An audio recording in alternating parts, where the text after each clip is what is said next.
AFC, AFC South side. AFC, AFC, AFC, AFC South side. AFC, AFC. Are you ready for the fight? Nighty night, lights out, no Tyson. About to be the clash of the Titans. Strike like a lightning bolt. You feel the ground pounding, that might be the coast. Quick like a joke, like to hit when provoked. Don't you doubt that. That's a jaguar to a house cat. That's an outcast to a whole squadron. If you talking Houston, then we've got a problem. You'll probably get the horns if you mess with the cattle. Sit back in your saddle and get ready for the fan battle.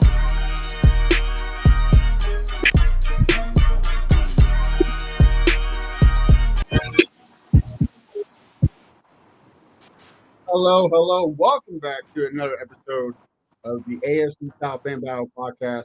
I'm your host tonight, Matthew Briggs. Before I get it started, I want to say, guys, thank you for joining us for 7 seasons of this lovely show. We've been here 7 years. It's been a journey, but we have a special guest. But before I introduce him, let me introduce my co-host tonight, Mr. Tanner Banana Man himself, Tanner Doe. How you doing, buddy? What's up, man? Long time no see. How you guys been? Good. Missed y'all. Yeah, Missed y'all. Like I told you, we're going to start season 7 with a bang in it. No bigger bang than the man himself. We got Mr. Cecil Shorts, former Jaguars and Texans receiver, and the greatest Texans MC there is. What's going on, sir? What's going on, y'all, man? Thanks for having me. Looking forward to bad mouthing the Titans right here. I'm just playing. I knew it. I knew it. I had a feeling this was an ambush for some reason. No, I'm just playing. I'm gonna sit here and drink my RC Cola while you're sitting here and insult me. RC Cola. Oh, that's old school. I like that. Oh, it's so good. Me and Tanner. It's a weird story. Me and Tanner actually went to high school together. When I moved from Houston, I moved up here to Kansas, and he's a Titans fan, and I'm a Texans fan. It's kind of weird. We became friends with that big a rivalry. So, but we stayed through ever since high school, and now we're here. That's awesome. Yeah, I know, That's man. cool. And it's awesome because we've actually also been able to catch a Royals and Astros game too. So Oh, in Kansas City. yeah. So there's that little bit of rivalry too because man, we caught that dub that day too. That was fun. It was a walk-off too. It was a Moustakas home run that went right over our heads. Oh, that's special. It was That's awesome. special. But Cecil, we forget to tell you that was the year we won our first World Series. So I won at the end of the day. So yeah, I get you. So you won the whole thing. You know what? I'm perfectly fine with that because I got to see my Royals get a World Series before. So you know what? You have yours. I got to see mine in person. Well, let's get to the football situation. Cecil, since the other two commentators didn't want to show up and they're lame, we'll start with them. Starting off with the Colts, they kind of had a kind of weird offseason, right? Like they went and signed Danny Dimes, but they did get some defense help. What was your biggest surprise when it comes to the Colts aspect? You know what? I think it's the obvious. It's the fact that they went out and got Daniel Jones. Like that was, to me, says a lot. Like, okay, they're not sold that Anthony Richardson is their guy, right? Normally when you draft the guy number 4, you get it's any first round pick, but especially that high in the top 5 and a quarterback, you got to really prove that you can't play. And going into, I believe this is year 3 for him. For them to go out and get competition for him says a lot, right? It says a lot. So, and honestly, I don't think that offense is too far off. You got some playmakers, like you got Pittman, you got Taylor, you got Downs who plays well. You just drafted Tyler Warren. It's not going to be that difficult for a quarterback, a decent quarterback, to come in and do all right with those weapons. But when you're as inaccurate as Anthony Richardson has been, when you're not necessarily able to read the defenses like you should, right? It puts it's a lot of pressure on them. So it's going to be interesting to see, because I think Danny can do well in that particular offense. I think he can do okay, right? But that doesn't mean he'll either one would be fighting for the AFC South title, in my opinion. You lost your center, you lost your left guard, or your center and a guard, and they both went to Minnesota, and both got paid big time. So that's another surprise that you let both of those guys go. It tells me you like who you have, but at the same time, when Minnesota's willing to pay them big money to protect their rookie quarterback, or I guess technically he's a rookie, and JJ McCarthy, and help those Vikings up north, it's interesting to me. So I'm not sure what to fully expect, but a lot's going to be on that quarterback position. If you can't do something there, I wouldn't be surprised if they're in the hunt next year, draft wise. But what's supposed to be, I guess, a rich quarterback draft. Another Manning in Indianapolis. I mean, do you see it happening? No way, Arch coming out. Arch ain't coming out. I don't think he is either. But nah, he ain't coming out. It'll be a whatever can keep the Colts down is I'm all for it. You know. So, man, I hate the Colts. I ain't gonna lie to you. The Colts been kicking my butt for years. No matter what team I was on, the Colts gave me trouble. So anytime I get to I don't think the Colts are far, man. It's just they gotta find a QB. If they can find a QB to compete with CJ and I guess Cam Ward now, and then Trevor Lawrence when he's healthy, you know what I mean? We'll see what they can do. Well, and let me get your thoughts on this. As a fan and a guy who played sports football, it's kind of disheartening when you see your starting quarterback tap out, third down on a big crucial play against a divisional rival. As a former pro athlete, what does that tell you about the type of player that he is? That was at NRG, wasn't it? It was at NRG. Yeah, I was there. I've never seen nothing like that before in my life. I thought he was hurt. Briggs, I thought he was hurt. I'm like, oh, he must be hurt. That's why he's coming out. And then it goes in the media, and he's like, oh, I was just tired. What?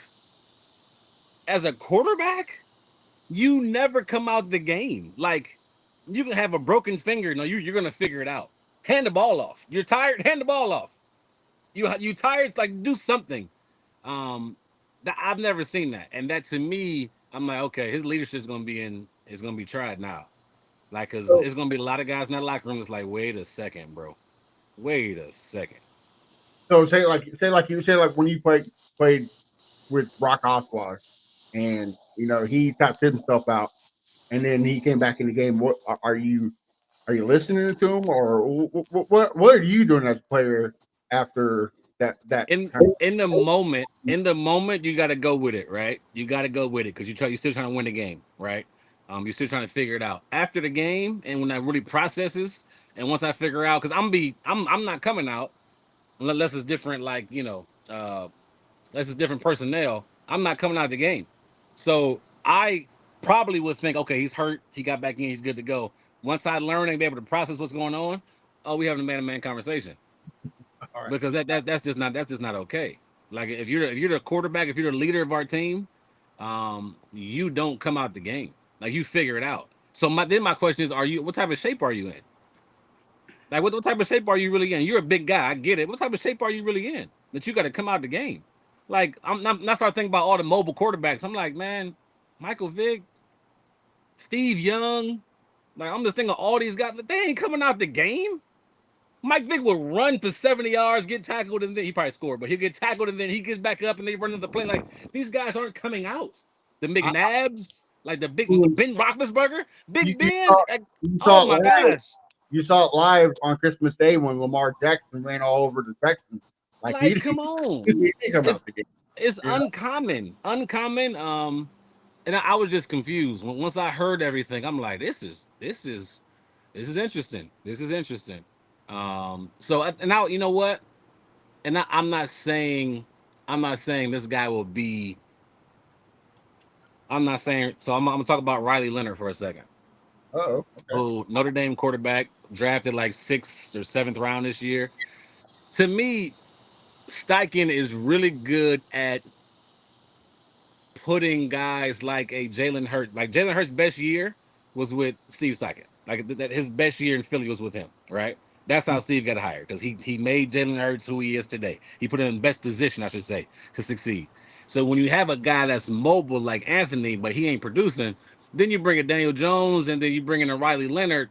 to me, it might be a better option if one of those two guys are in the game and continue to develop those guys. If Anthony's still going to be who he is today, right? I'm not saying Danny or Riley Leonard would do anything as far as being a superstar. But if I personally as a coach, I rather work with somebody that's going to improve, and that's possibly give me some chance to win than a guy that's repeatedly either hurts and not just this doesn't have it right. And I don't think it'll take long for them to realize if Anthony can improve and do well, and change. Because honestly, if you're coming out the game like that, your work ethic to get in shape is in question. Your work ethic to get better to me is in question. So I'm just watching that situation like, okay, I wouldn't be surprised if Danny Jones starts. I wouldn't be surprised if eventually Riley Leonard gets some reps in that quarterback as well. Well, with that being said, what do you predict the record to be, and what place in the division you think they'll be?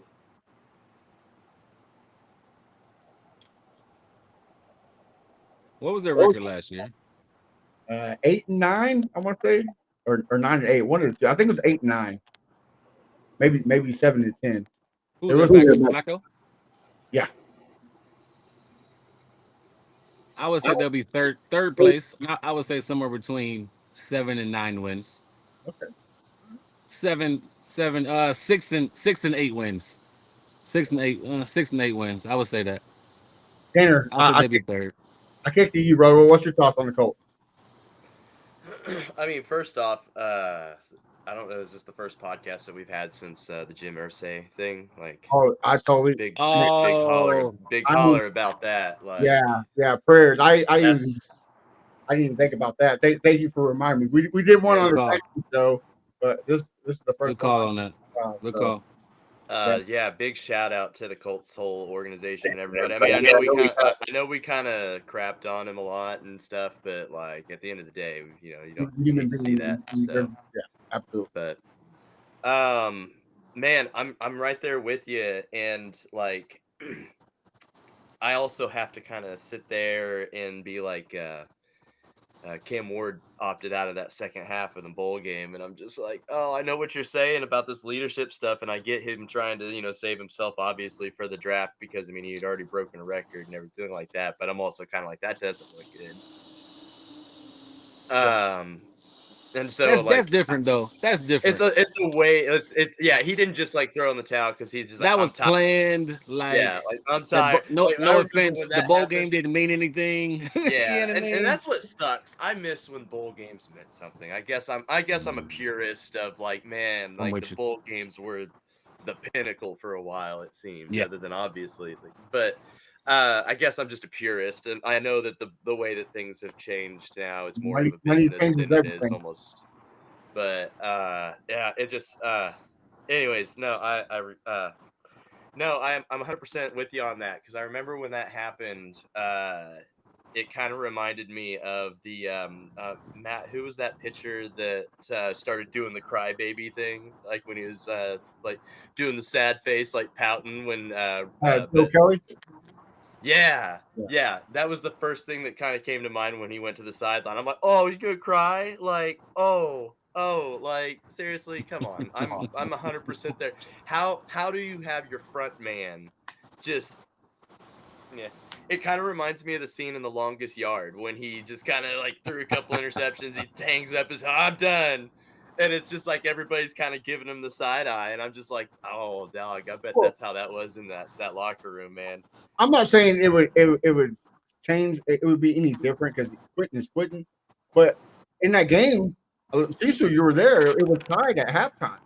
Like, and it was in field goal range. So like you're giving up when you have a chance to go for the win, like ahead going in halftime. Because once you go in halftime, you got that lead. Like it's a different pace, right? Yeah. So, it makes no sense at all. It's like, excuse my French, but what a wiener! Like,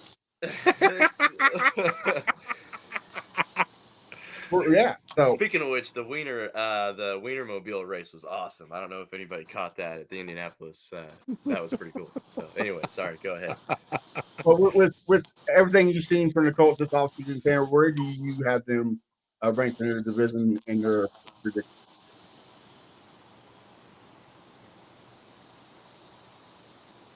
You asking me? Yeah, you can, yeah.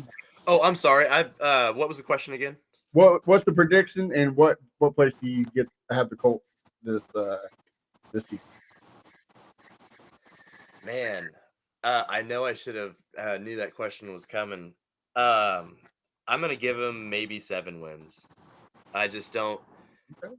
It's gonna be tough. It's gonna take him a while to kind of gain trust again, and like I don't know. Like I definitely want to see what old boy does. I want to see what Richardson does, and it's just I don't know. It's too big of a kind of a what if to really kind of put your stock on anything big happening. You know what I'm saying? Yeah. It's like Okay. so. I don't So know. But it also could be the flip side. He could absolutely just take go off. nuts, Yeah, like yeah, and absolutely. catch everybody with their pants down. So it's like I don't Absolutely. know, man. Yeah. So That I'm kind of in the same boat with Cecil. I kind of see Riley Leonard taking snaps at the end of the season. I think Richardson either gets hurt or his development is not there. Yeah. And we've seen Danny Dimes. Like I don't think he's that guy either. He got ran out of New York, so I don't think he's the guy. So and look, I want Richardson to succeed because I do believe that black quarterbacks and mobile quarterbacks don't get these chances as much as they should. So I hope the best for him. I just don't see it, and that kind of the other than Michael Pittman and Tyler Warren, the rookie and Taylor, their weapons ain't there to carry them. So I got them winning top 6 wins, but the bottom 4 wins, and I see them last place in the division. Oh, you see them last. Oh wow. Okay. last. Yes, sir. Oh, oh, I'll take that as kind of a compliment. All right. I figured you like that one, Taylor. I figured you like. Oh, I was like, "Where's my sign?" There it is. all right, well, let's jump into Cecil. Let's start with you again. The Jaguars. They look like they have pretty good offseason. What do you see from the Jaguars aspect? I thought the trade up in the draft was interesting. They gave a lot up to Cleveland, right? They gave a lot up to Cleveland, and that's unlike how Jacksonville has done things in the past, right? So you can see the new GM and the new head coach really taking chances, right? And they're a different crew together. They're young. Um, they are. It's like almost like a mad scientist, and it's like they're like evil superheroes or something. If that makes sense, Right. like them together, hearing them talk. You know what I mean? Like mad scientist type. They're gonna take over the world. So it's interesting. They gave up a lot, but they believe in Travis Hunter, and I think when you believe in somebody and you want them bad enough, you go get them, and that's what they did. So I'm happy with what they did there. It's going to be scary for defenses. BTJ, Brian Thomas Jr. He's the real deal. He's the real deal. Now you got Travis Hunter on the other side. You let go of Christian Kirk, traded him to the Texans, but you still got Parker Washington in the slot. I'm interested to see what ETN can do. Not sure. It's his contract year. Usually, contract year guys try to really, really show out and get that big second contract. I'm just not sure if they're going to use him like maybe he once was. 2 years ago, he was outstanding. I mean, he was killing it. Then last year, he dealt with some injuries. So it'll be interesting to see how he does. Um, I'm trying to think. I'm trying to remember what they did on the defensive side of the ball.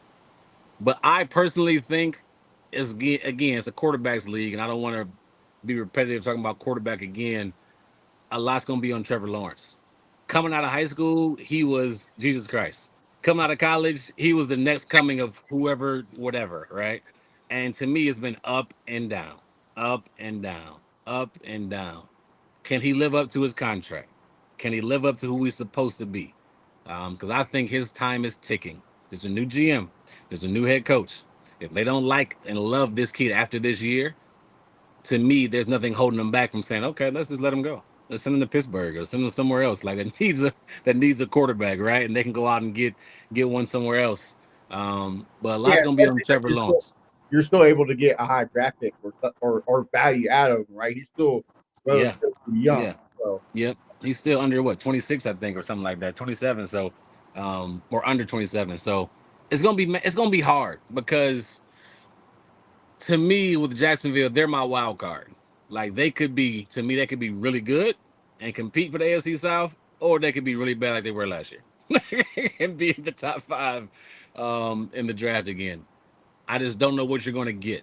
And I think when you look at Liam Cohen and what he wants to bring to the table, he's going to bring some fire. He's going to bring some excitement. Travis Hunter is big time. Oh yeah. Well, like he's big time. Well, Tanner's wife, Samantha Doty, she did not like that comment there. She said the Steelers. She's a diehard Steelers fan. She said the Steelers do not want him. Is that the wife? that is the wife. Yeah. So her Steelers. Her office is in the other room. It's got the Steelers and Titans. Yeah. Okay. Living in Chiefs Kingdom. Living. Oh, y'all got a hard life, man. It's hey, the Steelers need a quarterback though. I don't know. Ask your wife what the heck were they doing. Aaron obviously is not going to play. I'm assuming. Maybe Will Howard's the answer. I don't know, but that's AFC North conversation. There it is. Yeah, right there. There it is. Kansas State. Will Howard. But yeah, Jacksonville's interesting, man. I'm torn on what they would do and how will they end up. Okay. My guess is that they will be exciting to watch, especially with Travis Hunter. My guess is they're going to try to use him both sides of the ball, which is going to be crazy. That's okay. I want to ask you about that. Is that a smart move on Travis Hunter's part? Like I know it's a somewhat smart move on the Jaguars' part because he is a weapon on both sides. But I mean, you're gonna play 60. You're gonna play that long? If I was Travis's dad, I probably would say stick to one side because of longevity. Right, absolutely. The longevity. I mean, in college, he wasn't practicing that much. Like he was having to sit out because his body was so worn down from playing so much. Right, 100+ snaps a game, whatever it was, 120 snaps a game is crazy. So for longevity, and it's hard to tell a 21-year-old that, right? Well, and also it's like the level of play. Like the guy on the other side of the ball that's big boy ball. And I'm not knocking on college ball at all, obviously, but I mean, those are the all-stars. Those are the best of the college. Like it's gonna beat him up a lot more than what it was in college. He's a smaller frame guy too, right? Yeah, going up. Like, could you imagine going Nico Collins all game long? I mean, come on, man. That's a little. So rough. I do think it's if they're going to do it. This is the thing. It takes so much effort and time to focus on one position. Absolutely. They're going to have to be extremely intentional about his practice habit, his practice time, what days he's going to watch film with the defense, what days he's going to watch film with the offense, how much time he's going to be in there. Is he going to double up on certain days? Because each day is like labeled and you know exactly what you're doing. But if you're playing both ways, that's twice as much film. That's twice as much studying. That's twice as much plays and things you have to remember on the field. And the best players are free thinkers. They're not overthinking on the field. They're letting things come to them. So it's going to be interesting. To that, actually, do you think that they would possibly maybe dull the playbook down to maybe make it a little bit more simpler for him to learn, and then that would possibly kind of sacrifice on the actual play? They have to. I think he'll focus to be on offense. This is my assumption. His focus to be on offense because they want to give Trevor Lawrence every opportunity to show he can play. And his focus to be on offense, and then he'll play like situationally on defense, and they'll make it simple to your point, like, hey, you know, in 11 personnel or 3 receivers out there, you'll go play the outside corner, you're gonna play man coverage, right? Just make it easier on them. Does that make sense? So he'll have to study, like, okay, who's gonna come to my side if that's the case, or whatever the case may be. But it'll make it. They have to make it easier for him Otherwise, he'll struggle big time. Okay. Well, now, with that being said, what is your predictions for the Jaguars and what's happening? Oh, that's gonna be tough. Man, shoot. Yeah, you know what? I'm gonna go out on the limb. I'm gonna say they're gonna finish number 2. Ooh, They're gonna finish number 2, and they're gonna win 10 games. They go 10-7. okay. 10, 11 being the ceiling, and then 9 being the floor. But I think they'll be good enough to compete. I think they'll be good enough to show out. So I say 10-7 because 18 weeks, right? So 10-7, number 2 in the division. Tanner, you want to go? Or you want me to tell you mine first? Uh, I'll go. I'll go really fast. It's gonna be quick. Don't worry. Go ahead. I personally think that the Trevor Lawrence and Hunter experience is not going to work the way that they expect it to. I think that, and don't get me wrong, I think that Hunter is going to be great in the NFL. I just think that something is gonna go awry. Like either Hunter's gonna get wore out too fast, or Lawrence isn't going to produce the numbers that they're expecting him to produce. Uh, and then it's at that moment they start tanking for this next really rich quarterback class. So it's like I said, I feel like they might have an early in the season hiccup, and then they're just like, well, we tried our best with Lawrence. We're just going to go ahead and just ride this ship until the end of the season, and then pick somebody up in the draft on it, and just kind of go for a high pick in the draft. That's just my personal opinion. I'm sure Jaguar fans are going to be super upset about that, and that's just, I don't know. I just feel like that's there's just too many things that can go wrong. And so it's just like, and I feel like if one of those things goes wrong, the whole thing's just going to fall apart. Because if Hunter goes out because of injuries or fatigue or anything like that, I mean, that's your guy that you just went for, that, like you said, I mean, you traded up for him, and you're putting all this stock in him because you believe in him. And if something happens to him, man, that's gonna just disorient the whole thing. And or on the flip side, we have a repeat of Trevor Lawrence, just loving to throw to the other jerseys. And then they bench him, but they were kind of banking on Trevor Lawrence to work well with Hunter.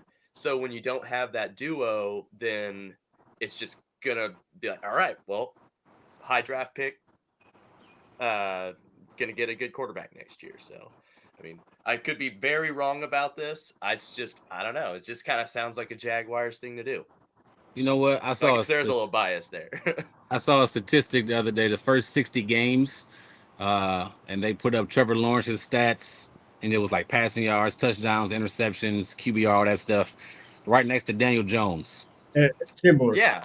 And it was identical. It was identical. So I agree. This is gonna be a telling year. They're giving him a plethora of weapons. Like, hey, go out there, prove you can do it. If not, I'm with you. I think he's gonna be gone. And you can't blame. You can only blame coaching for so long. Like, you can only blame the failed Urban Meyer, all that stuff. So I mean, yeah, you're absolutely right. This is going to be a put up or shut up year, and I personally think that it's going to be a kind of a shut up year. Send him to the Steelers. Get him out of there. Get him out of there. He's already got the golden locks. They'll go great with the golden and the yellow and the black. Yeah, they're there. Well, I guess I am the odd man sitting out. Well. Oh, here, hold on. Last in the division, 3 wins. Ooh, and 3. Unfortunately, I feel like one of them is going to be against us, and I don't know why. They just do. They just somehow know how to. Well, one is against Indy because they can never lose to Indy and Jacksonville.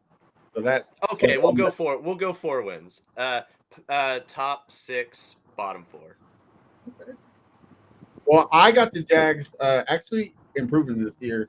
I see why everybody is on the Trevor Lawrence take. but I also know there's some key factors, right? Like he's never healthy, always getting hit. The offensive line, him and CJ Stroud have to do something with their offensive line. They have to take them out to dinner or something because they do not ever block for that dude. So Don't get me started on offensive lines. We got. yeah, I know. For real. But I think the Jaguars addressed that this offseason, and they also. I'm a big believer in scheming fixes a lot of issues, and that coaching from Tampa Bay. I mean, look what he did to Baker Mayfield. Make him look. I mean, elite. Make him look like where he was supposed to when Cleveland picked him up. Now, who's to say that's Baker Mayfield's doing to make him look elite? We don't know yet. So this is the true test, and I think that's going to help him. Brian Thomas Jr. to me is a top 10 receiver. Like he's right there at the cusp of bottom 10. So with Travis Hunter, I think it helps. So I say they win 9-8, barely miss the playoffs because the AFC is so stacked. I don't think they make the playoffs because the AFC is pretty rough. So, but I got him in second place. Oh, okay. So we agree on that part. Yeah. Okay. I mean, Ken already knows who I'm gonna pick in first place, but speaking of first place, let's go ahead and talk about your team that you work for, Cecil, the Houston Texans. Well, how do you like their offseason? It was, I would say, an explosive offseason. You trade away Laramie Tunsil, or you let Shaq Mason go on the offensive line, your starting guard. You're one of the best left tackles in Laramie Tunsil. You trade him for a haul. You got a lot of draft capital back. You trade Kenyon Green, your first round draft pick, 3-4 years ago. You got a stud out of them, right? Like you got CJ Gardner Johnson for him. You pay a lot of guys, and Derek Stingley and Daniil Hunter and Jalen Petrie. And then the draft was, to me, was outstanding. You address offensive line a tad bit. I thought they would do a little bit more, but I'm trusting Nick. That's what I got to be able to trust him. I think he does. Nick Caserio, the GM with the Texans, has proven enough. Like, hey, I know how to draft guys. He drafted Nico Collins. He drafted Jalen Petrie. He drafted C.J. Stroud, Will Anderson. He's hitting on a lot of guys, right? Yeah. Kalen Bullock, Kamari Lassiter, Christian Harris, Henry To'oTo'o. Like, I can keep going. He's hitting on a lot of guys, so I'm trusting him. I thought their offseason was fantastic. I think a lot is going to ride on Nick Caley, the offensive coordinator. I truly do. It's gonna him never calling plays before. We don't know, as media, as fans, as anybody, what type of offense he's gonna run until we actually see it. Right? We can have an idea, maybe be a mix of some Patriots when he was there, a mix of some Sean McVay. But it's gonna be interesting to see how things line up there. But I thought they did a really good job this offseason. I thought D'Amico made some tough decisions. He let go of one of his good friends, and what's the offensive coordinator, Bobby Slowick. He let go of Laramie Tunsil. Like, that's hard to do. Like, Tunsil right now is probably a top 5 left tackle in the game. But because they didn't think he fits what they're trying to do, they made the hard decision to let him go. That tells me they're not scared of anything. Like, they're willing to make the hard decisions to do what's best for the team. And I think overall this offseason, especially in the draft, adding those receivers, adding Woody Marks as my favorite draft pick. Oh my gosh, the running back from USC, 80-something catches as a junior at Mississippi State, or a second year at Mississippi State. He's going to be dynamic in offense. They did a lot of good things to help CJ, and that's they understand they have a window. And in this window, before you got to pay CJ $500 million, they got to try to win quickly. So I think they look really good in this offseason. I thought they did an excellent job. It's going to be on Nick Caley and Cole Popovich, who was the offensive line coach, to be on the same page, to really protect CJ and to let CJ have the keys. It's year 3. Give him the keys to the offense. Meaning, when he's at the line of scrimmage and he sees something, he should be able to get in and out of plays, call audibles, change protections. Nothing that Flo didn't let him do. Yes, like let him really be comfortable with it and take the keys and run with it, right? So I think a lot's going to be on that, but I think they win the division. I think they're in somewhere between, the ceiling's probably 13-4, and the floor to me is probably 11-6. I think they win the division outright. I don't think it's that close, honestly. Um, and I think they are truly getting to the AFC Championship game this year. I think they get over the hump and get to the AFC Championship game. I don't know. If they go to the Super Bowl this year because Lamar and Patrick are still there. But I do think they get over the hump and get to the AFC Championship game. And Josh Allen's still there too. Oh, did You can't I not forget say about Josh? Josh Allen. Yep, Josh Allen as well. For sure. Now, before I hand it off the reins to Tanner and get his thoughts on Texans, Laremy Tunsil. Now, I agree with you. He's a top 5 talent, but to me, he don't fit that swarm mentality. Is that just me, or do you see that as well? Like there's a lot of plays I see CJ Stroud getting hit, and he's just sitting there with his hands on the hip. All right, I'm gonna be honest with you, Briggs.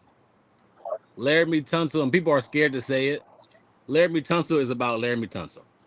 That's what he cares about. Like he's about. That's kind of He's about, and he's darn good. Like I'm not taking nothing away from him. But as far as like you mentioned, that swarm mentality, that physical nature, that team first mentality, that dog as an offensive lineman, like that's not necessarily him in the running game, right? He's really good at pass protecting and he's decent in the running game. But if you look at what the 49ers did or the LA Rams do or what the Patriots did, they have some nasty linemen. They got guys that are getting physical, that'll put you in the dirt, that are team first, that not are necessarily about their brand per se. Nothing wrong with that, but it's just you've seen a lot of things from Laramie that didn't fit what they were trying to do. That's just what it was. So they thought it was best to move on from him, and they did, and I respect them for that. Okay. Now, Tanner, hit us with your hard spot. I know you're gonna be rough on it, but we'll take it. Go ahead. I'll have to agree with a lot of what he said. I 100% think you guys will win the division outright. I mean, the Texans are probably the most stacked team in the division right now, very easily.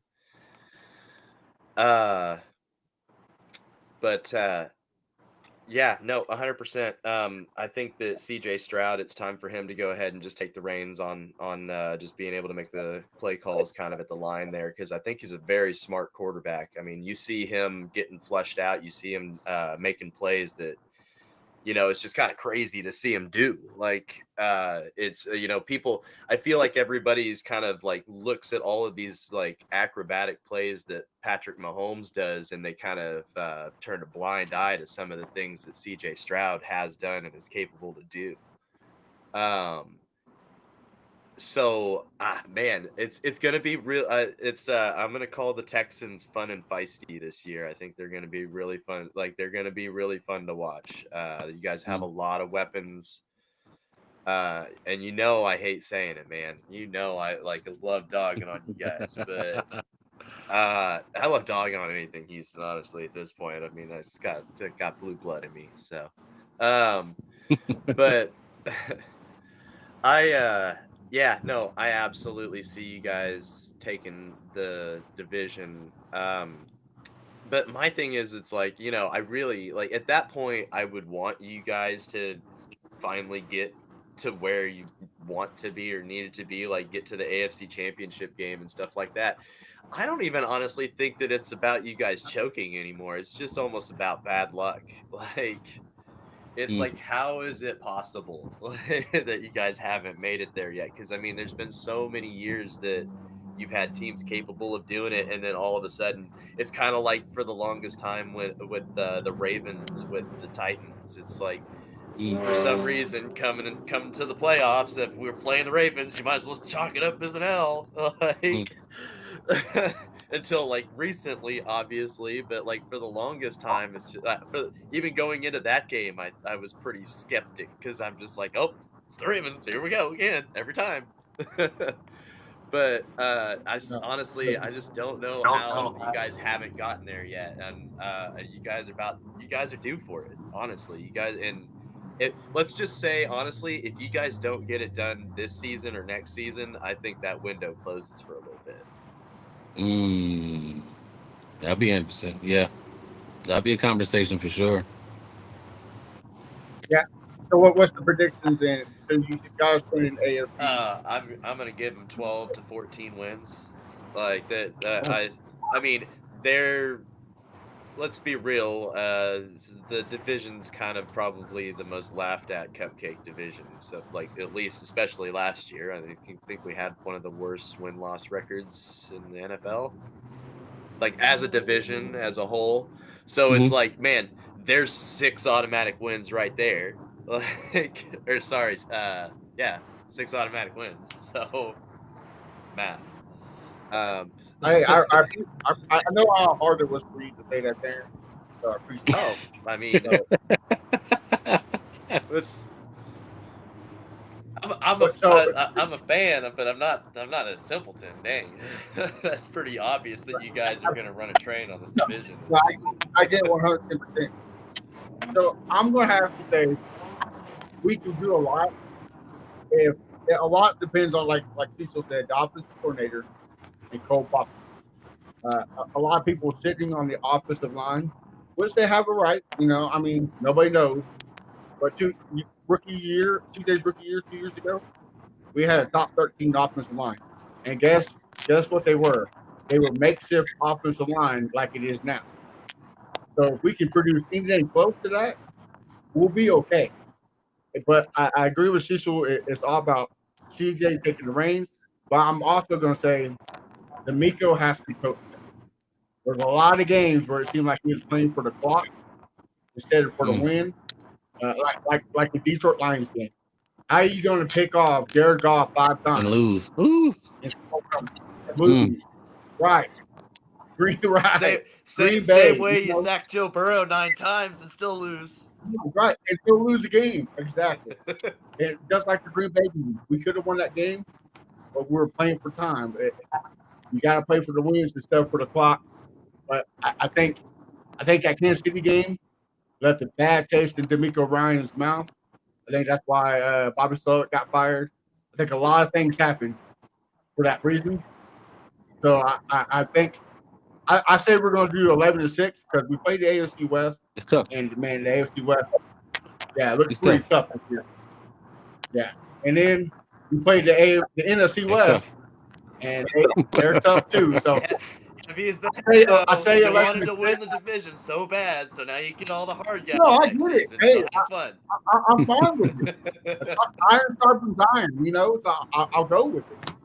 But I say 11-6 because I think the last game don't matter. We make the playoffs, but we don't play the starter, and we lose to the Colts.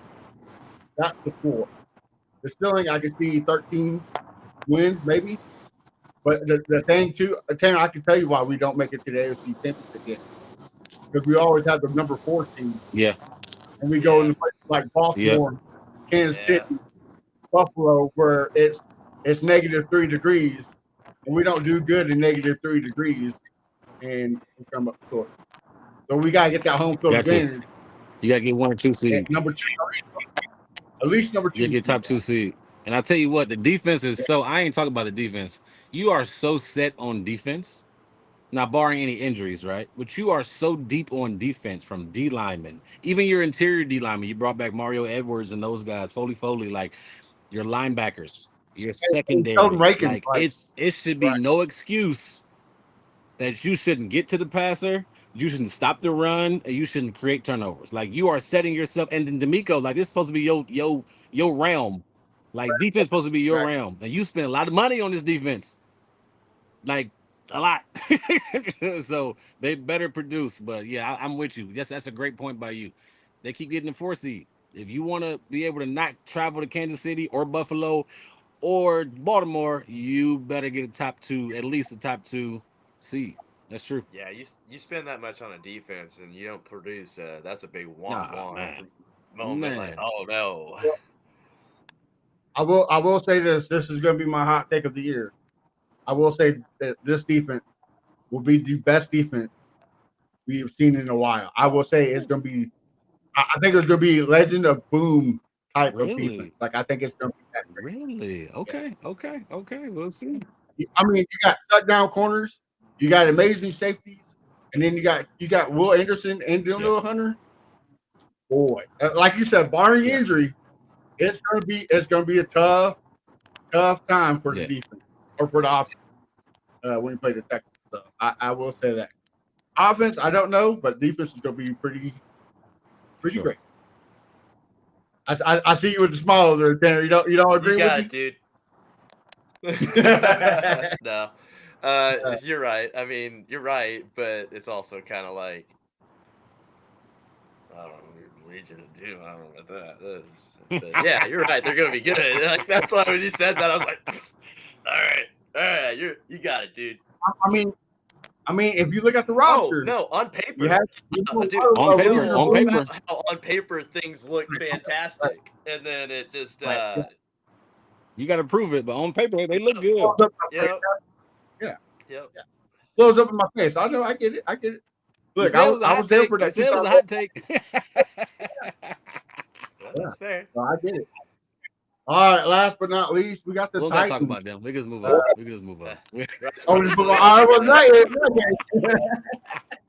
All right, Cecil.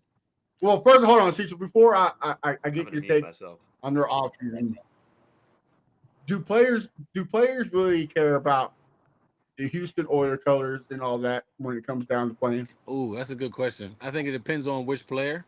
I think it depends on where they from. Because, like, if guys aren't from Houston and understand the background, I don't think guys really know. Does that make sense? Guys really understand what's going on. Yeah. Or if they haven't been a part of the organization in a while, they don't really know, right? As you know, anybody that grew up here is what I'm learning, or is from here, it's a thing. Like, it's a legit thing.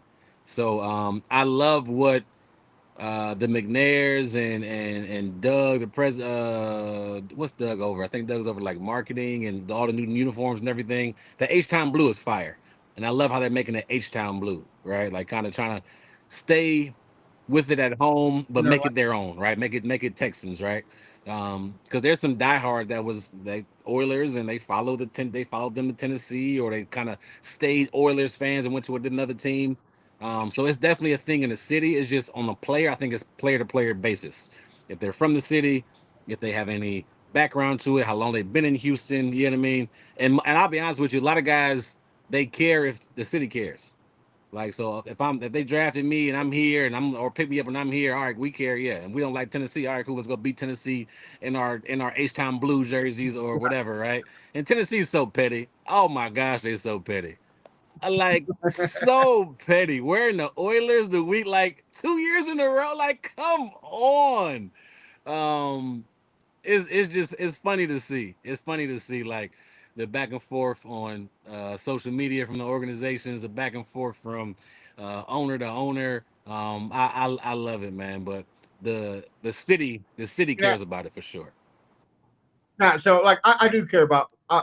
That's what got me into football, right? Earl Campbell. Baby blue jerseys, like that dude was a beast. I love me some Oilers, but I'm one of those Texans fans that are not going to. The world is ending that the Titans are wearing the colors, right? Like I get it. Tennessee don't have enough culture; they got still some of ours. So go right ahead, still our culture. Coming at you. It's okay. You can steal my culture. It's all right. I appreciate it. Anything to say, Tanner? Oh, the only time that the organization ever actually made it to a Super Bowl was it in Tennessee? Ooh. Yeah, you did. Ooh. So the only way for a Houston football team to win an AFC championship game is if they move to Tennessee. Oh. Hey, you got me. Okay. Look, I ain't gonna lie. When we drafted Eddie George, I was like, ooh, man. The man. And then we got Steve McNair. I fell in love with him when they were in Houston. I get it. Like the salt's there. Like I'll rub that a little bit. It's fine. Like I'm not mad at rocking a Eddie George Houston Oilers jersey. I'm perfectly fine with that. Like Eddie George and Steve McNair were some of the reasons why I switched over. Yancey Thigpen, Javon Curtis, dog, like all those Frank guys. Wycheck. Like, Frank Wycheck. Yeah, man. Bruce Desmond Mason. Uh, Oh my gosh, so many Bionic guys. Leg Baronis, just throw him in there too. I know he was a little bit later, but dude, You that know guy what's was a crazy? champ. I remember watching. What's the kickoff return for a touchdown? They threw it back. What's that play call against Buffalo? Oh, the Music City Miracle, yeah, Music City I Miracle. remember watching Yeah. that live. Like, it's no dog, way. What as a dog, kid right? going crazy? Like what? Yeah, Well, that was and special. I was sitting there kind of on this like, was it forward? Was it like, and then like I was there like, oh, it went straight across. Like, count it, count it. Yeah. But nah, that All was right, cool. well, let's get into it, Cecil. The Tennessee Titans. What's your thoughts on it? I love Cam Ward. I ain't gonna lie to you. I enjoy Cam Ward's attitude, his approach. Like, and then maybe it stands out. And I'm not saying this to knock Shador because I like Shador too. I think he'd be good. But Shador is like more of the flashy type, and then Cam is like the complete opposite. They're like polar opposites of each other. So their quarterback trainer is here in Houston, right? Um, so I get to see. I just seen some things and heard some things from these guys. Nothing but good things. Um, but Cam is about his business. Like, everybody says the same thing about Cam. He wants to win. He's a heck of a competitor. And then when you watch his film, first of all, his story is amazing. UIW to Washington State to UM, balled everywhere he went. To the number one pick's amazing. I think it sounds like a $47 million guaranteed contract. Good for him. But he reminds me of a McNabbish. He reminds me of a Steve McNairish, his body type. He can literally make every single throw on the field. The only knock I had on him from watching film is he holds the ball a little bit too long at times, because he trusts his arm so dang on much. He trusts him, so he's so arrogant in a good way that I can make every single throw, right? And at times he did. He was that dang on special. Um, it's not a throw he can't make. He's accurate. He has a heck of an arm. He's a dog. He's mobile enough. He's thick. He can stand in the pocket. He can move outside the pocket and create. I just love that. He stands out most to me because you need a guy to believe in.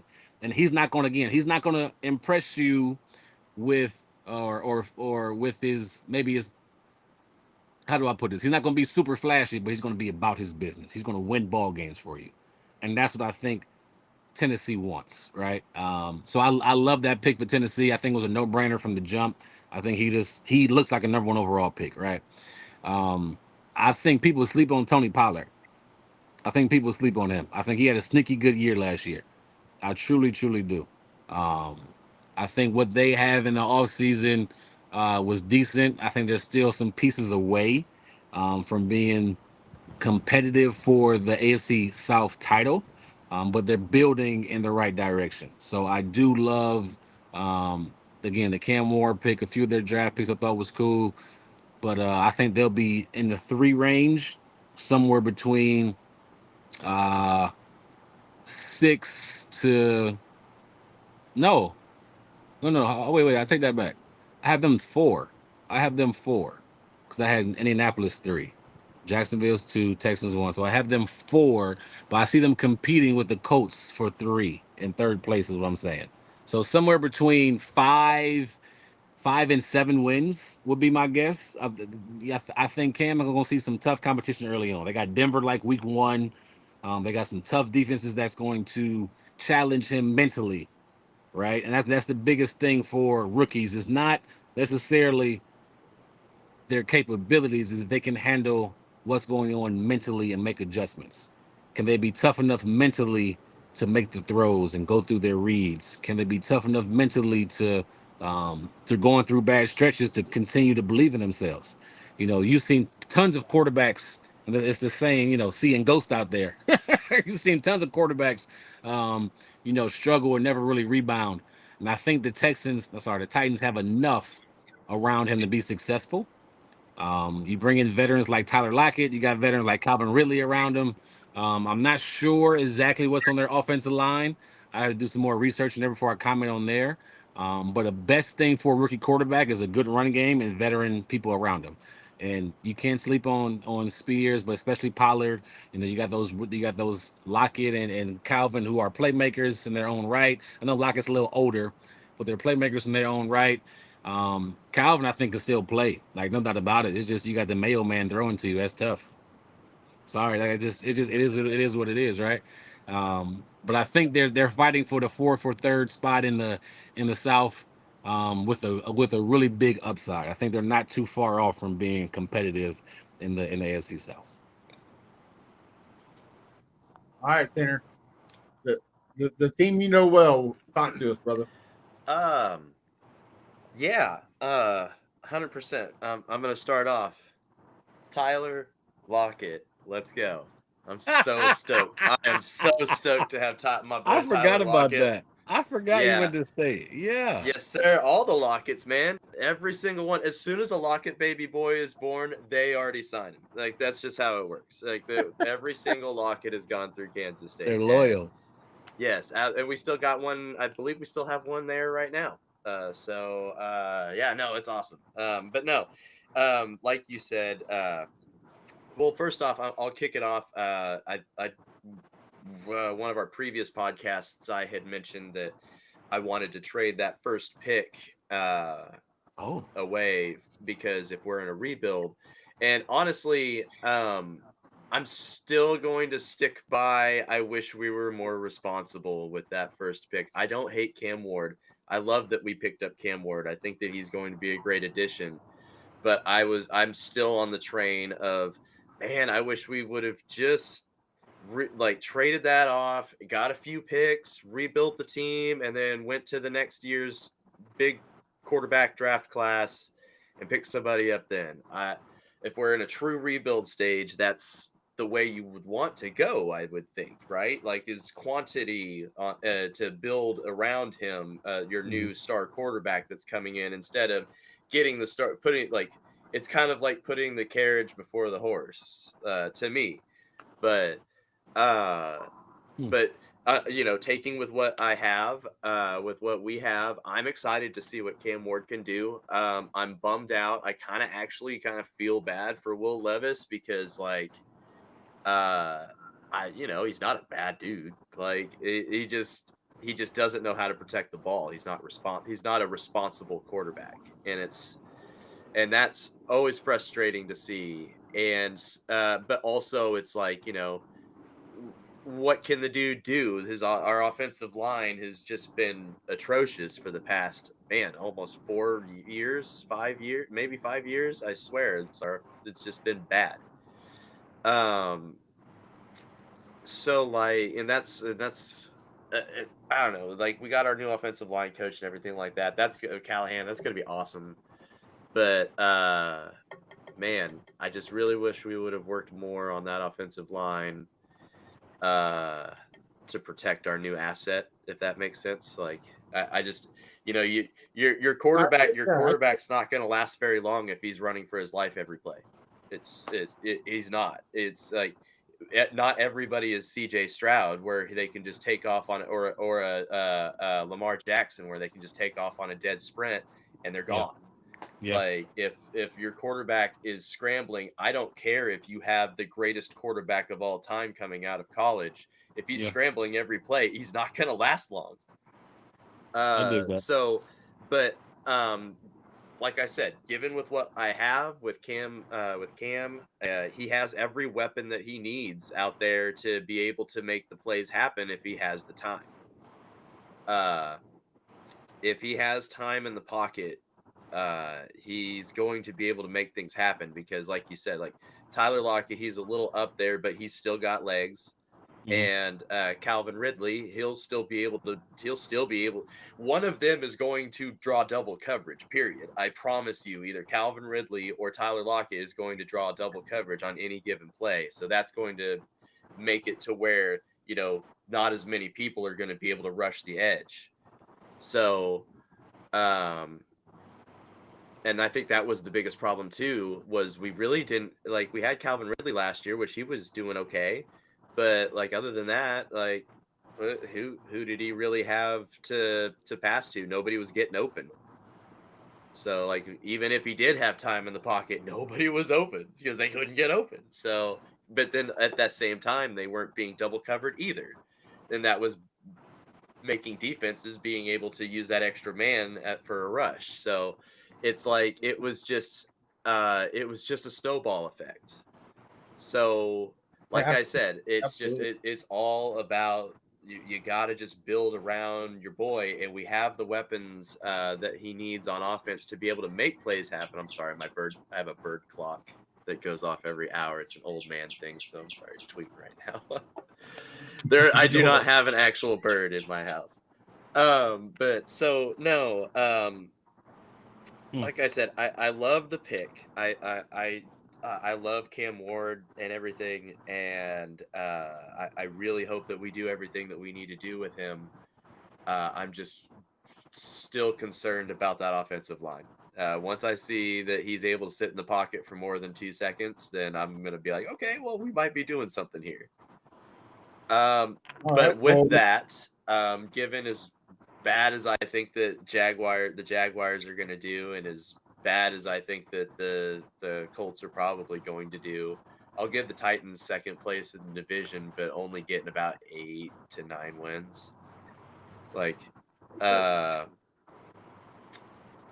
don't know, man. And then on the defensive side of the ball, like, we can make things happen. Like, we had an outstanding defense, and it's just like, man, we just turning the ball over on offense. It's like you can't have the defense out all the time trying to make plays. That's impossible. It's impossible to win.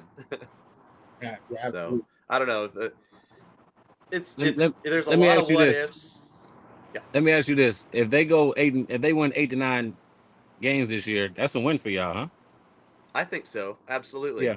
Actually, and it's funny because at work I was working. I bartended. I was at work today, and I actually had a couple Titans fans come in, so I was able to kind of trying to talk with them a little bit, and they know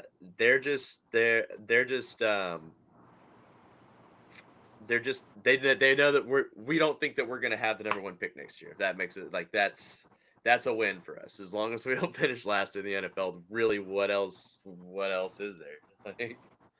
Yeah. So going from 3 wins to 8 or 9 is.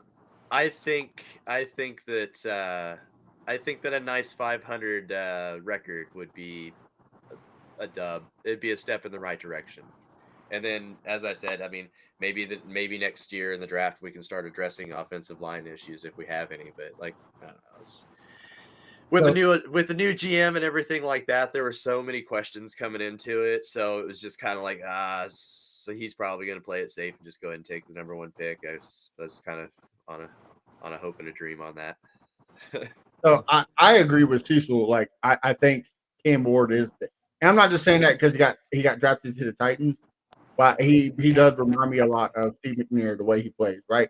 Like I think if Steve McNair played in today's era, he would have done the same thing. He wouldn't have stayed in Appalachian State. He would have moved on to a bigger college and got that bigger highlight. But the dude's honestly, his gameplay mirrors Steve McNair, to a T on this. So I'm not saying because he's got to the Titans. I say he looks pretty good.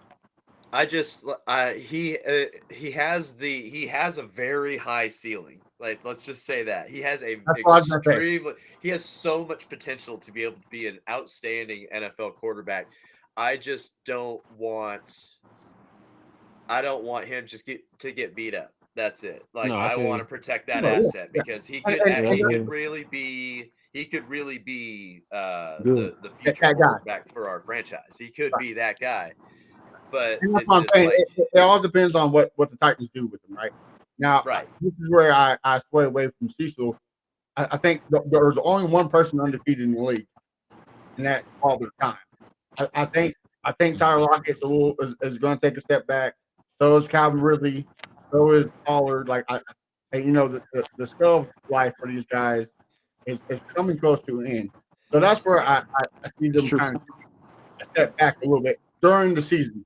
Like, I think they take a hot start, but when time that it's a rough sport. It takes beating them. They start to kind of decline. Fair enough. Fair I enough. think the Titans finish around at 6-7 wins. I think they're third in division. I think they take a time, and because they got a lot of they got Gunnar Helm, Texas tight They end. did. The Texas, yeah. They got Cam Yeah. Ward, best friend and receiver from college, Gasper whatever. Xavier, yep. Mm-hmm. They got some young pieces. This is going to take some time. Yeah, no, 100%. And I'm not trying to like sound pessimistic at all. Like I'm very optimistic on this season. I just man, after finishing last in the NFL, you really don't try to get your hopes up too high. You know? No, I don't think you're pessimistic at all. I think you're realistic. Like when you have in a perfect world, you want to bring a young quarterback in to a good offensive line, to a solid core on that offensive line. And like you said, I've been a part of teams where we've ruined quarterbacks. I was a part of Jacksonville where it was tough for Blaine Gabbert to get going because he didn't have the pieces around him, right? He had all the Right. talent in the world. And thank goodness he was able to win a Super Bowl or two being the backup, and he played some good football after that. But it's hard coming in and you don't have the pieces around you, whether it's O-line, receiver, whatever the case may be, coaches, whatever the case may be. It's hard for a young guy, right? So I've seen it firsthand, man. You gotta have some type of pieces around him to protect him, and you gotta have the coaches to be patient with him and really help develop him. Yeah, the same. Like, I mean, I know it's not quarterback, but Calvin Johnson at the Lions, like they just kind of wasted him away. Like he was an outstanding player, but it's just like, man, that team just wasn't going anywhere with him. And Andre Johnson, J.J. Watt. Like I know where you're getting at. Like I was there too. Like yeah, it's just everything. it sucks because it's like you're sitting here and you want them to do great. You know they're capable of great things, and it's just like, dog, you just unhitch that last train car, man, and just the one with a broken wheel, and let's just get this train moving. Yeah. But 100%. And one guy, and I've been hyped up about him since all last year was Tajay Spears. I like Tajay Spears. Like our little running back, man. He's quick. He doesn't have any ACLs, but he's quick. Yeah.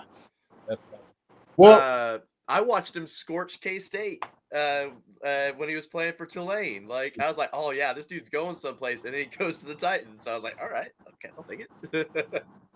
well, we're about to end the show, but before I got a question for you, Cecil. Now you've been on the Texas fan battle with me and my boys Prince on them. We kind of got a heated debate in the chat.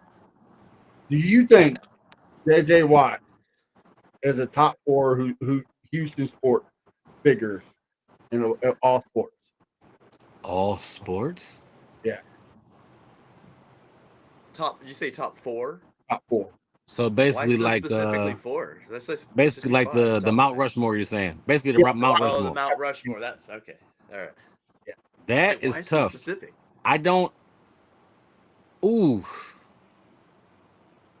I got to say yes because there's only 3 people that have 3 Defensive Player of the Year awards, and that's Lawrence Taylor, that's Aaron Donald, and that's Justin James Watt. And there's only one defensive player that got robbed from the MVP, and that's Justin James Watt. Like he should have won the MVP thing. I see what you're saying. But if you're doing Mount Rushmore, I'm assuming Hakeem the Dream Robinson or Hakeem is up there, right? So that's one spot gone. Your only Texans Hall of Famer, Andre Johnson's up there. 2. So that's 2. Do you go with Altuve and then J.J. Watt? Altuve? Yeah. I mean, he won MVP and brought the first World Series win. I'm gonna. I would go with Warren Moon over Altuve. Like, well, that's a little biased. Well, but Warren Moon's never won. Watt's definitely in the top 4 because I swear he's the only person that anybody ever cried from any organization when he got hurt. I was in Kansas City when I was watching that Texans Kansas City game, and even the Chiefs fans were over there because of all the stuff that he did for the hurricane relief. Like literally right before the season started, I think it was when that happened, where he like donated and What? all that money and stuff. Like as far as like a name is concerned, JJ Watt is gonna ring in everybody's ears immediately. Is Altuve the best Astro? I would say he's tied behind him and Craig Biggio. I think he's a Hall of Famer. But the difference between Craig Biggio and Altuve has won an MVP and got 2 Worlds. I know it's a team sport, but still, he's part of the team to bring the first World Series ever.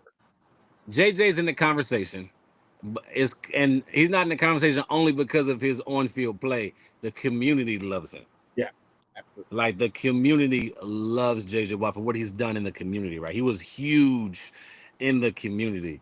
So to answer your question off the top of my head, I would say yes. He is on the mount. He was top 4 I like athlete in Houston. how you said Akeem's number 1 because I mean I'm Oh okay. man, I'm okay not drafting Tony for Akeem. Like Hakeem is special, man. I grew up in Ohio and know all about Hakeem the Dream. So yeah, My he's grandpa, my number one for grandpa sure. Golden actually pitched for the Houston Colts. Oh, the back in 45 the Colts. day. Okay. He pretty cool. pitched for the Colts and then he pitched for the Dodgers.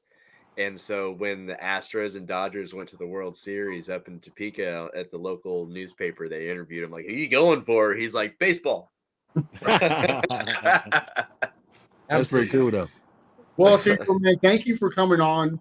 It's been a pleasure. Why don't you tell everybody where we can find you on social media and what you got cooking? That way we can support you.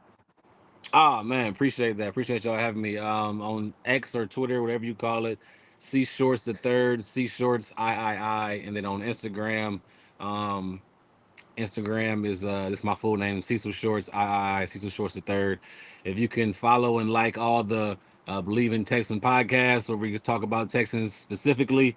We actually have a new co-host coming. We took a couple weeks off the last few weeks, but we got a new co-host coming to join me for the upcoming season. So that'll be a lot of fun. On Believe in Texans, it's on all the spot wherever you get your podcast at. You can find it on there, as well as the Ultimate 216. So I'm from Cleveland, Ohio. So it's a big the Ultimate 216 is all about the Guardians, all about the Cavaliers who choked a couple weeks ago in the playoffs, and all about Joe the Pacers, right? Cleveland Browns. Oh man. So yeah, you can follow me on those things and support me there. Really appreciate y'all having me on. And please, I want to do this again soon. So let me know. Sure. We definitely have to have you back on. You have a wonderful night and stay blessed. Cecil, it's been a pleasure, my friend. All right, Tanner. Now tell everybody where they can find you on social media, what you got cooking. That way we support you too, brother. I'm pretty boring. Facebook. That's about it. I'm was one of the admins in the old group, the AFC South Facebook fan battle group, and yeah, no, you'll see me it's kind of quiet because it's off season, so not really a whole lot to say around those parts, but trust me, you'll definitely see me active around there. So thanks everybody for being a part of this. Me and Matt, I remember, he's mentioned something at the beginning of the show, at the top of the broadcast, that how long we've been doing this, and we wouldn't be able to do it without everybody. Me and Matt, when he reached out to me to make this group a long time ago, it was me, him, and then who was the Colts fan? Alex Perez. Alex.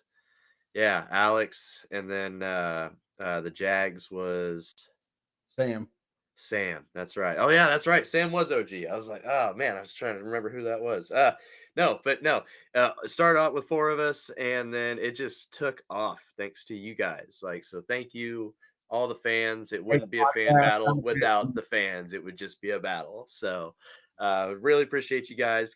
Thanks for sticking around, and add your friends, man. Add all of your, if you ever go to a tailgate, be like, hey, check these guys out. They do a bunch of banter stuff, and then they got podcasts, and it's pretty cool. Without that, we wouldn't have the podcast. We wouldn't have the network. Yeah, we wouldn't have great memories like having a NFL football player be able to talk football with them. Like who gets to do stuff like that? So yeah, no, that was cool. Exactly like Tanner said, it's all because of you guys. I'm going to try to talk Tanner starting the Titans podcast. I doubt it'll happen, but We'll see. Maybe I got another kid on the way, man. I got another kid on the way, so I got to focus on that. I feel you. I feel you So, 100%. got a baby boy coming, so that'll I be know, cool. right? Matthew, right? What a great As I name. said, I don't want him to get made fun of too much. I'm not gonna call him Matt, and I'm But, not hey, calling him my name either because he'd get made fun of as well. So we're gonna trust me, call him Pablo or something the like CJ like Stroud from The jersey, Hangover. the CJ Stroud jersey is on the way. Let you know that, okay? His very first jersey, CJ Stroud. All right. You know, I'll take that over Chiefs jersey all day, Oh, dog. Like that's yeah, right. the only I think thing that's not maybe you allowed can in make this a house is podcast Chiefs gear. of how much the Chiefs fandom is hated. Like I think we would kill it. You know how much The, we hate the Chiefs. Like, those Titans fans that I ran into today, they were like, "Aren't Chiefs fans the worst?" And I'm just like, yeah, "Yeah, yeah, why?" absolutely. I'm sorry, I shouldn't say that word. They are mentally challenged. Absolutely. So, well, guys, you can find me Wednesday nights with, like I said earlier, with Crenshaw and the boys on the Texans Fan Battle Podcast, where we talk everything Texans. And you can find everybody else, on X, whatever. Like Tanner said, in the group. So make sure you check us out. AFC South Fan Battle everywhere. It's a fun group. It's also fun for the ones that aren't so smart. So come do some wrestling. It's fun. Till then, stay blessed. Have a good week, and we'll see you next time. Take care, guys. Thanks for having me again.